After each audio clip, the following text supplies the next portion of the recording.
गर्मियों की छुट्टियां शुरू हो चुकी थीं और नन्ही परी अपने दादी माँ के गांव आई थी। शहर की चकाचौंध से दूर गांव का सुकून, हरियाली और दादी माँ की कहानियां परी को सबसे ज्यादा यही पसंद था। हर रात खाना खाकर परी दादी माँ की गोद में सिर रखकर कहानियां सुनती थी। एक रात जब आकाश साफ था और चांद पूरे शबाब पर था, परी ने पूछा, दादी माँ, क्या चंदा मामा सच में होते हैं? दादी माँ मुस्कुराई और बोली, बिल्कुल होते हैं।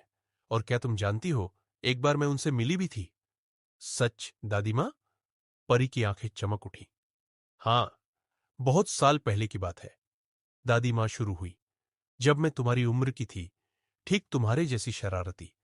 एक रात मैं बहुत उदास थी, क्योंकि पिताजी किसी काम से शहर गए थे और मैं उन्हें बहुत मिस कर रही थी।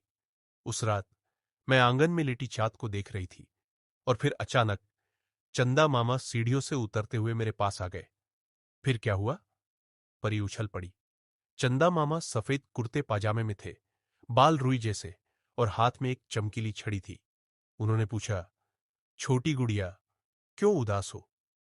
मैंने उन्हें सब बता दिया। फिर उन्होंने मेरी हथेली पर चांद की थोड़ी सी चांदी रखी और कहा, जब भी तुम्हें किसी की याद आए, बस इसे देखना, मैं तुम्हारे पास आ जाऊंगा। क्या आज भी तुम्हारे पास वो चांदी है? परी ने पूछा। दादी मां हंसी और बोली, अब तो वो चांदी मेरी यादों में बस गई है, लेकिन हां, जब भी तुम्हारे दादाजी दूर होते थे, मैं उस चांदी को देखती थी और चंदा मामा मुझे हंसाने आते थे। परी थोड़ी देर चुप रही, फिर बोली, दादी मां, क्या चंदा मामा मुझसे भी मिलने आएंगे? जरूर, आज रात ही आ सकते हैं, अगर तुम दिल से बुलाओ, दादी मां ने प्यार से कहा।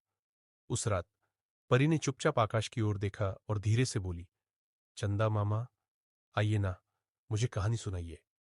और जैसे ही उसकी आंखें बंद हुईं, उसने सपना देखा। चंदा मामा उसे चाँद पर झूला झुला रहे हैं, तारों के बीच नाच रहे हैं और एक मिठास भरी कहानी सुना रहे हैं।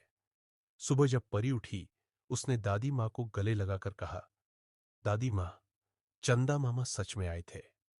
दादी माँ ने उसे चूमते हुए कहा, हाँ बेटा, जो दिल से विश्वास करता है, उसके लिए चाँद भी जमीन पर आ जाता है।